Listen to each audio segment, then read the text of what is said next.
Tawag artificial intelligence. Yan, storage yan, sobrang laki.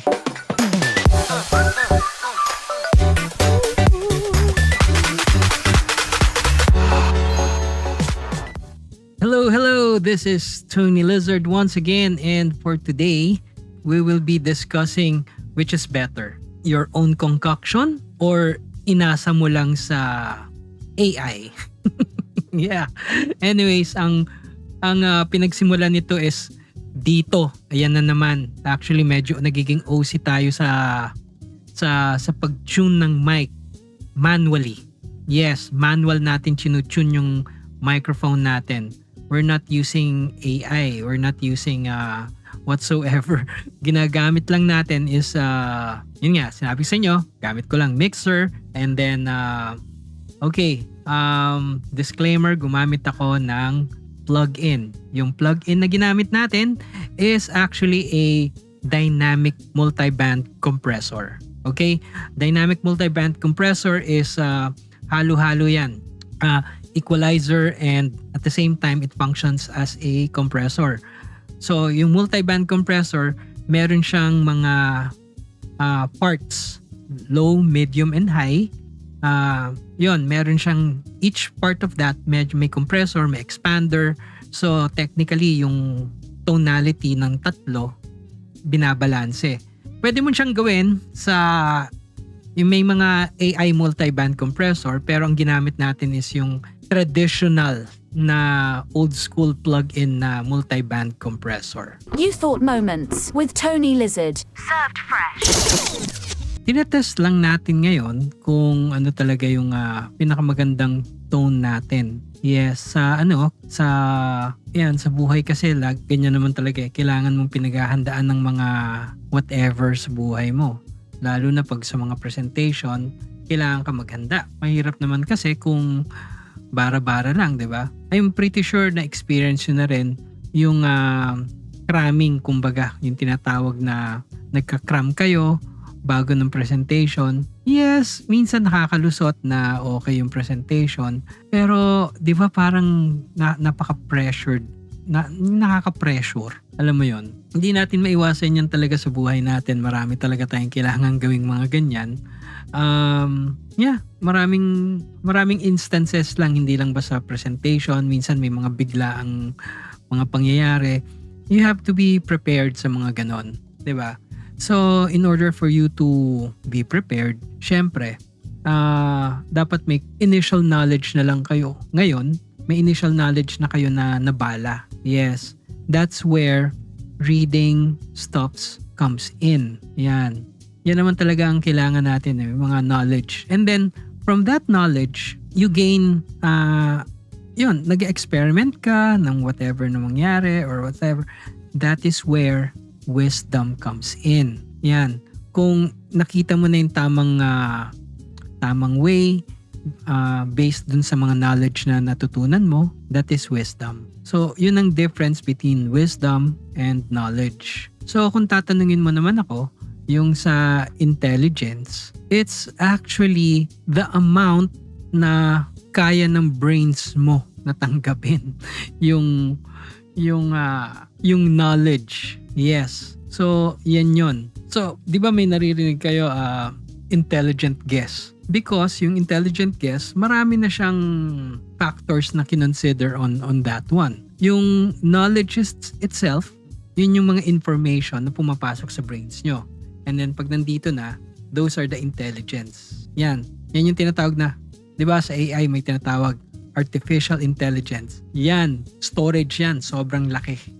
Pero ang wala sa AI ngayon, pinag-aaralan ng AI, is yung wisdom natin. Yan. Kung paano natin pinoprocess yung mga bagay-bagay. So, those are the 3 key elements ng artificial intelligence na gustong imimik ng mga big tech companies. So, yun. Imagine nyo na lang kung ganun ang nangyari, di ba? Yung isipin mo yung isang brain niya, kaya nang gawin kung ano yung ginagawa ng ano natin. Yun ang wala eh. Yung creativity is part of the process of having that wisdom. So that is why itong mga big tech companies are gathering all of our how-tos. Yes, kung paano natin ginagawa lahat yung mga bagay-bagay. Yung tinatawag nating analytics minsan, nagiging barometer din nila yan.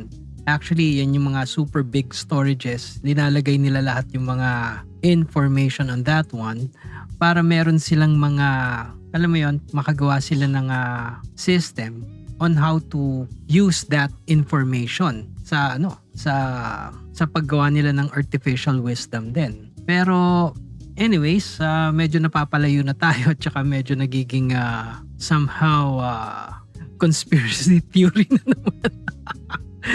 Yes, okay.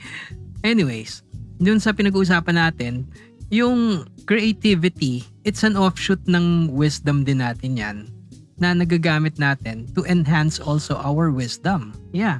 Kasi kung may bala ka na, let's say yung intelligence mo, napakadami, marami ka ng experiences and everything. From there, makaka-process ka ng mga stuff. Yun, makaka-create ka ng things na hindi mo alam possible pala. Yeah, eto, babalik na naman tayo dun sa AI. Kung gagamit ka ng mga AI, yung mga shortcuts, okay, knowledge is there, nandyan lahat. Pero ginagamit mo ba yung brains mo to process everything? Nandito ba lahat sa brains mo yung mga ideas, information? Yeah, nandito, nasa hard drive. Nasa cloud yung brains mo, di ba? So, nagiging convenient tayo. And part ng pagiging, let's say, kung nasanay kayo sa mga convenience sa lahat, nagdi-diminish na yung processing power nyo. Di ba? Parang kinakalawang. Okay, so sabihin natin nakakagawa ka ng right now using AI, using whatever, yung mga tools, digital tools para makapag-create or para makagawa ka ng sabihin natin simple script, makagawa ka, gumamit ka na. So, konting edit na lang. Okay, sige. You can come up with a good script and everything, pero masasabi mo bang ikaw mismo gumawa nun? Diba? Hindi eh. Ikaw ba yung talagang nagsulat nyon? Yung experience ng pagsusulat ng ganon. Natatawa nga ako ngayon sa mga gumagawa ng mga e-books using AI, gumagawa ng e-books. Ngayon, I don't know, kung tanungin mo sila ng what's the book all about, parang hindi nila masasagot directly, as in talagang magugulo rin sila. 'Di ba? Parang hindi ka kasi mismo involved dun sa paggawa. Yes. So, yeah, everything is interconnected. Everything has a sort of payment. Yes, give and take 'yan. So, at the price of convenience, nawawala yung experiences. Nawawala yung brain exercise natin. That's what I'm saying. Everything has a price kung gagawin yung napaka-convenient lahat. Yes. So, sige na nga, para convenient sa inyo. Bye-bye. Yan naman.